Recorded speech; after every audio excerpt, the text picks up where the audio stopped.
Bonjour et bienvenue dans Sous le capot, le podcast dédié aux supporters et au mouvement ultra.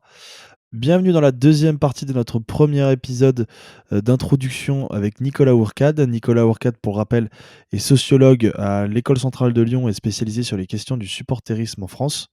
Dans notre premier épisode, que vous pouvez évidemment retrouver sur les plateformes d'écoute, nous avons fait une première partie d'introduction sur le sujet du supporterisme. Qu'est-ce que le mouvement ultra? Quel est le rôle des groupes de supporters dans les clubs? On a recontextualisé aussi la question d'un point de vue historique. Et pour cette deuxième partie, nous allons évoquer le sujet de la politisation des tribunes avec plusieurs angles différents. Est-ce que les supporters sont d'extrême droite? Est-ce que certains groupes politiques ou groupuscules ont déjà tenté de promouvoir leur idéologie au sein même des tribunes? Bref, toutes ces questions auxquelles nous allons répondre dans cette deuxième partie de l'épisode 1 de Sous le capot, à retrouver dès maintenant.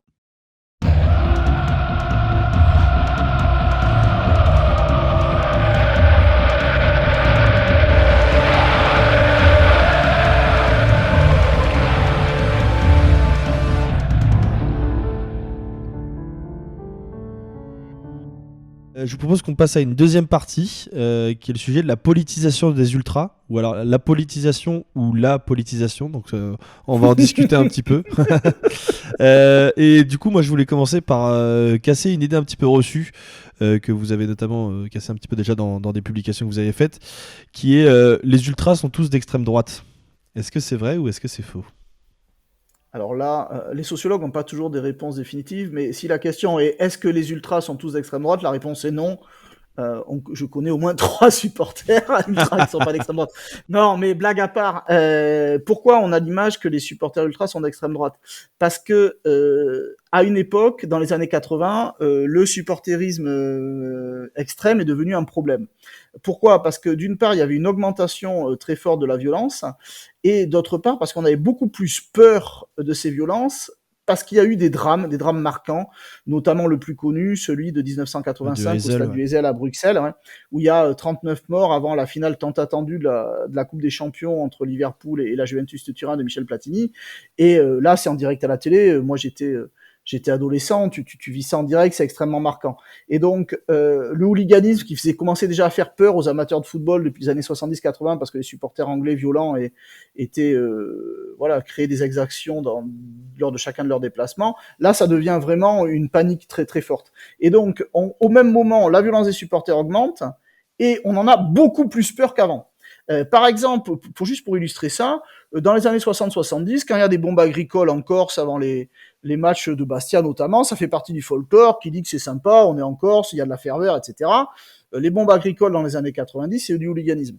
Et donc, finalement, il y a un changement de considération sur le supporterisme et il devient un problème social à partir des années 80-90 parce que il y a plus de violence et parce qu'on en a encore plus peur qu'avant. Et dans les années 80, les supporters violents les plus connus, c'était les hooligans anglais, qui n'étaient pas tous d'extrême droite, mais dont les plus visibles étaient ostensiblement d'extrême droite. En plus, à la même époque, le hooliganisme s'implante notamment au Parc des Princes, notamment dans le COP de Boulogne, où une bonne partie des hooligans ne sont pas d'extrême droite. Tous les hooligans du PSG n'étaient pas d'extrême droite, y compris à Boulogne, mais une partie l'était et de manière ostensible. Et donc, du coup, dans l'esprit du grand public, supporters radicaux égale extrême droite. Comme en plus, dans les années 80, il y a certains supporters ultra qui font des cris de singe, qui ont des emblèmes un peu limites, voire extrêmement limites, et qui parfois sont ouvertement d'extrême droite, mais cette image c'est collé aux supporters ultra. Et finalement, dans les années 90, les supporters ultra eux-mêmes se sont aperçus que ça craignait vraiment.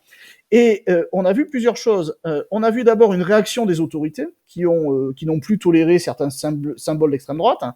On a pu voir des croix gammées au début des années 90 dans plusieurs stades français. Hein. Je veux dire, ça a été poursuivi. Les autorités ont créé des lois pour pénaliser l'exhibition de ce type d'emblème dans les stades et elles ont empêché toute exhibition de ça. On a fait beaucoup plus attention à certains slogans et les supporters eux-mêmes, les groupes de supporters ultras, se sont rendus compte que s'ils continuaient notamment à faire des cris de singe pour insulter les joueurs adverses en disant oui c'est du folklore, c'est rigolo, on n'est pas raciste, c'est juste pour les déstabiliser, en fait ça cassait complètement leur image. Et donc il y a une prise de conscience qui a abouti à deux choses.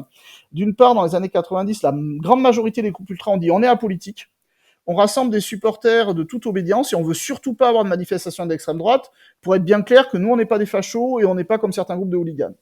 Et d'autres groupes sont allés encore plus loin, notamment d'abord les Winners à Mmh. Marseille, mais ensuite d'autres groupes en France, pour dire non seulement on n'est pas d'extrême droite, mais on va lutter contre le racisme dans les stades et on va être antiraciste. Et donc aujourd'hui, si vous regardez vraiment les stades, ce que vous voyez fondamentalement, c'est des manifestations antiracistes collectives. Par chance, en France, on n'a pas la situation que peut avoir l'Espagne ou l'Italie, avec encore des cris de singe collectifs. En France, ça n'existe plus. Ça n'empêche pas des dérapages individuels. Ça n'empêche pas que certains supporters n'en pensent pas moins. Mais aujourd'hui, du fait de l'action des pouvoirs publics et des clubs et de la prise de conscience des groupes de supporters ultra, il n'y a plus de manifestations collectives. Et donc, la plupart des groupes ultras sont apolitiques ou antiracistes. Et parmi les groupes ultra apolitiques, on peut distinguer schématiquement ceux qui sont complètement apolitiques parce qu'il y a vraiment des gens de toute obédience ou des gens qui s'en foutent de la politique et que c'est vraiment pas un sujet, et d'autres groupes dans lesquels il peut y avoir une minorité active, plus marquée politiquement, notamment à l'extrême droite. Donc il faut être attentif à ça parce que certaines idées peuvent se propager dans ces tribunes-là, mais il faut en sorte de pas rendre ça trop public parce que sinon ça les discréditerait comme supporters. Ouais, justement, il y avait deux exemples qui ressortaient beaucoup, qui étaient du coup les Boulogne Boys à Paris et les Bad Guns à Lyon, qui à la base étaient des groupes orientés extrême droite, ou en tout cas très très à droite. Et vous expliquez dans une de vos publications qu'à un moment, ils ont eu le choix entre s'agrandir et s'apolitiser, du coup, de montrer qu'ils étaient vraiment apolitiques, ou rester un groupe d'élite pour le coup politisé. Et l'exemple des Bad Guns était très intéressant parce que du coup, eux, ils ont fait le choix d'accueillir beaucoup plus de monde et justement d'omettre complètement les idées politiques qu'il pouvait y avoir dans ce groupe de supporters-là. Alors déjà sur les Boulogne Boys, une nuance, parce que le problème des Boulogne Boys, c'était que c'était le groupe ultra de la tribune Boulogne, donc le groupe le plus visible, le groupe dont on connaissait le nom, mais c'était pas le groupe le plus radical. Très clairement, les Boulogne Boys n'étaient pas les plus violents de la tribune, c'était les bandes de hooligans. Ils étaient assurément pas les plus extrême droite. Et l'histoire des Boulogne Boys montre qu'à certaines périodes, le directoire du groupe était absolument pas d'extrême droite et n'avait pas D'accord. ces idées-là. Il y a eu d'autres périodes où au contraire certains étaient un peu plus radicaux, mais en tout cas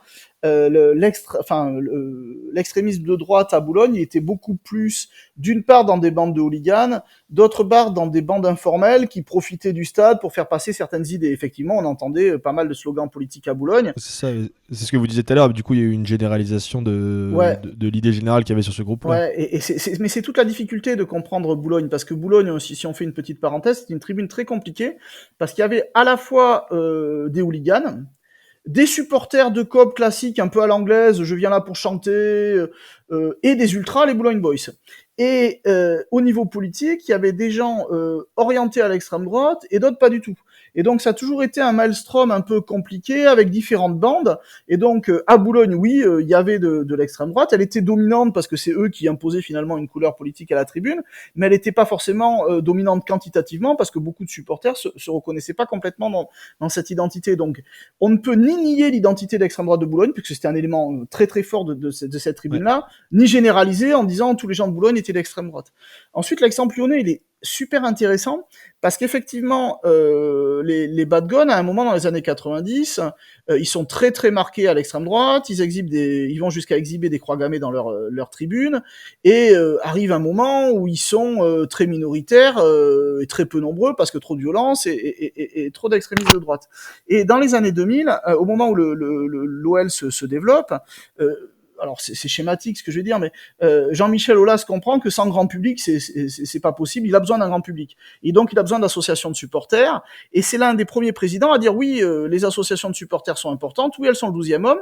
Oui, elles sont un sorte de syndicat des supporters. Et moi, je dois dialoguer avec elles pour faire en sorte que tout se passe bien. Et donc, quelque part, le club a favorisé le développement de ce qu'on appelle le COP Virage Nord, c'est-à-dire le fait que dans le Virage Nord à Lyon, il y a de très nombreux supporters qui se rassemblent pour supporter l'Olympique Lyonnais, en essayant de masquer autant que possible cette image qui collait à la peau de cette tribune d'extrémisme de droite et de violence. Et donc ça a été très longtemps une réussite, jusqu'à ces dernières années où il y a eu plusieurs dérapages dans les deux virages lyonnais qui ont montré que c'était plus compliqué.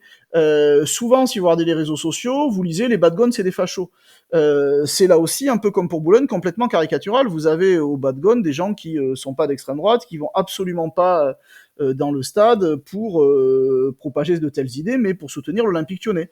Mais il est certain aussi qu'au sein des bad guns, il y a encore des gens qui sont marqués à l'extrême droite, il y a des proximités avec les ultra-sourds du Real de Madrid. Donc la difficulté avec les groupes ultra, alors si je dis aux Bad Guns qui sont un groupe ultra, ça va pas leur plaire parce qu'ils ont toujours été très attentifs au fait qu'ils n'étaient pas véritablement ultra, mais qui amalgamaient différentes influences italiennes, anglaises et puis fondamentalement lyonnaises. Mais en tout cas, la difficulté pour appréhender les groupes ultra, c'est que c'est rarement monolithique. Je veux dire, une autre tribune dont on a beaucoup parlé récemment, qui est la Populaire Sud de Nice.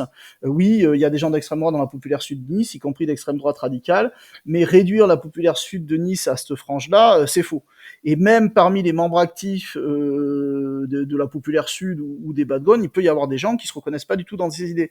Et donc c'est pour ça que c'est difficile d'appréhender de l'extérieur ces groupes par des observateurs qui sont pas dans la tribune parce que ils ont envie de raccourcis. Ils ont envie de dire mais telle tribune c'est tous des fachos. En fait non. Mais par contre, ne pas voir que dans certaines tribunes il peut y avoir du militantisme politique actif, c'est masquer une partie de la réalité de celle-ci.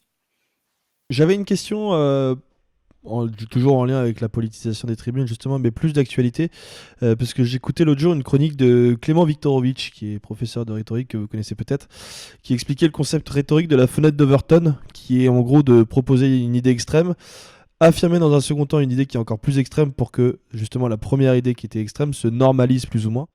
Et il utilisait évidemment l'exemple de Zemmour et Le Pen en ce moment, où justement il expliquait que Zemmour rendait les propos de Le Pen plus acceptables, moins choquants, et que du coup ça lui permettait de faire passer ses idées. Tout ça pour montrer qu'en fait aujourd'hui il y a une espèce d'extrême droitisation de la société et du débat public. Est-ce que cette extrême droitisation du débat public, ça peut faire du stade un lieu d'expression encore plus important, ou est-ce que justement ça l'apolitise ? Moi, je dirais non, parce qu'il n'y a pas besoin du fait que la société se droitise ou s'extrême droitise, dites ça comme vous voulez, pour que le stade soit un lieu politique. Le stade est un lieu politique, puisque c'est un lieu où se rassemblent toutes les franges de la population, où les inégalités transparaissent dans les tribunes de manière très claire. C'est à la fois un lieu de rassemblement, où on est tous pour l'OM, par exemple, mais c'est un lieu où certains paient moins cher que d'autres, où certains sont invités, ont droit au champagne, et d'autres payent mais n'ont pas droit de la bière. Les inégalités sociales apparaissent et le pouvoir apparaît. Et le stade est un lieu où peut être un des lieux du politique aujourd'hui, où certains groupes vont vouloir afficher certaines idées d'extrême droite, mais parfois certaines idées d'extrême gauche aussi. Mais c'est aussi un lieu où on va rendre politique les oppositions internes au monde du football. C'est-à-dire que l'opposition entre dirigeants et supporters devient le foot business contre le foot populaire, ou l'opposition à la Super League devient une opposition à la finance dérégulée dans le monde du football. Donc voilà, il y a une politisation de l'espace stade qui est certaine. Ensuite, sur le fait qu'il y ait beaucoup de gens qui votent à l'extrême droite aujourd'hui, c'est quelque chose qu'il faut avoir en tête. C'est-à-dire que quand on dit qu'il y a des gens d'extrême droite dans les stades, bien évidemment. À partir Oui, du moment, comme il y en a d'extrême gauche. non, mais à partir du moment où l'extrême droite fait des performances importantes dans les urnes, forcément, dans toute tribune, il y a des gens d'extrême droite et voilà, le stade n'est pas étanche par rapport au reste de la société. Par contre, ce qui est important, un des enjeux, c'est que le stade soit pas un lieu de propagation de certaines idées extrêmement radicales, comme certains groupes de supporters ont voulu le faire à certains moments en Angleterre, en Allemagne. Certains ont tenté de le faire au PSG. Mais finalement, pour moi, cette volonté d'entrisme dans les tribunes pour mettre en évidence certaines idées, c'est pas la dimension politique la plus marquante du stade. Parce que si vous prenez l'histoire de la tribune Boulogne, par exemple, à certains moments, certains groupes politisés à l'extérieur du stade ont voulu se servir du stade pour se rendre visibles. C'est l'exemple de Serge Ayoub, de Batkin au PSG, mais c'est pas, Serge Ayoub, c'est à la fois quelqu'un qui a marqué l'histoire de la tribune Boulogne, mais c'est pas lui qui a fait le hooliganisme à Paris, et finalement, c'est une toute petite partie de l'histoire du COP. Finalement, l'identité politique de Boulogne, elle s'est faite très largement en marge des groupes politiques extérieurs. Si vous voulez, les supporters ont une image un peu souvent de benets, et donc on suppose que quand il y a de la politique dans les stades, c'est que forcément ils sont récupérés ou qu'ils sont ils sont un peu des marionnettes dirigées par des gens extérieurs. En fait, dans la plupart des situations, les gens qui font de la politique au stade le font en leur nom propre et en assumant certaines idées de nature très différentes selon les supporters et les groupes de supporters. J'avais une dernière question justement sur la question de la politique dans les stades. Dans une de vos publications, vous dites que parfois certains groupes de supporters sont amenés à avoir des comportements alors on va qualifier d'extrême droite, on va faire un raccourci. Donc que ce soit sur l'attitude, on peut voir des saluts nazis, alors qu'en vrai, dans la vraie vie, c'est une étude sociologique que vous avez menée, pardon. Dans la vraie vie, c'est pas du tout des supporters orientés extrême droite, et ils ont des opinions politiques complètement différentes. Mais vous disiez que justement, le contexte du stade les amenait parfois à manifester d'une telle façon que ça peut s'associer à de l'extrême droite. Alors, je disais ça, mais je disais ça dans un article qui date de 2000, donc ce qui ne rajeunit personne, Ouais, c'est ça. et qui renvoie à une situation du début des années 90, où je disais D'accord. qu'effectivement, moi j'ai vu, quand j'enquêtais dans les tribunes, alors pas des saluts nazis, parce que ça c'est quand même très très très très marqué, mais certains supporters que je connaissais sur la durée par ailleurs, et que je savais ne pas être d'extrême droite, faire des cris de singe contre un joueur adverse pour le déstabiliser. D'accord. Ces manifestations qu'ils qualifiaient de folkloriques, petit à petit, c'est ce que je vous expliquais tout à l'heure, ils se sont rendus compte que c'était absolument pas acceptable et que finalement tout n'était pas possible pour discréditer l'équipe adverse ou les supporters adverses. Et donc, alors même qu'eux étaient taxés de fachos et qu'ils voulaient pas être considérés comme des fachos, s'ils se permettaient des cris de singe sur des joueurs noirs adverses, c'était illisible. Et donc, les manifestations que je décrivais, que j'avais vues au début des années 90 et que j'évoquais dans cet article, elles ont petit à petit disparu. On va avoir d'autres types de provocations pour déstabiliser l'équipe adverse, mais des provocations racistes, les seules qui subsistent aujourd'hui sont le fait de gens qui veulent vraiment le faire, ou d'une personne qui, à un moment, dérape complètement, perd le contrôle dans le stade, comme certains supporters ont prétendu l'avoir fait, après avoir fait des saluts nazis récemment.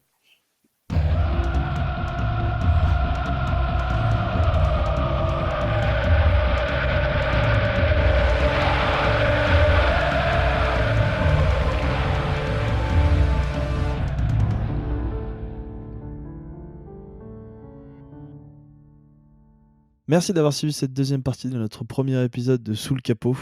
Alors on le sait, on a un petit peu triché, on vous avait promis de découper cet épisode en 2 parties.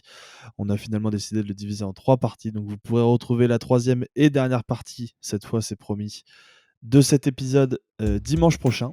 Et on évoquera cette fois-ci l'aspect sécuritaire causé par le mouvement ultra et par les groupes de supporters. On a vu récemment qu'il y avait eu plusieurs débordements depuis le début de la saison en Ligue 1. Donc on pourra évoquer tous ces aspects-là et revenir aussi sur le rôle social que peuvent jouer les supporters au sein de leur ville et aussi au sein de leurs associations et dans les tribunes. Donc voilà, n'oubliez pas, rendez-vous dimanche prochain. D'ici là, il y aura un nouvel épisode de Poto Carré qui sortira vendredi.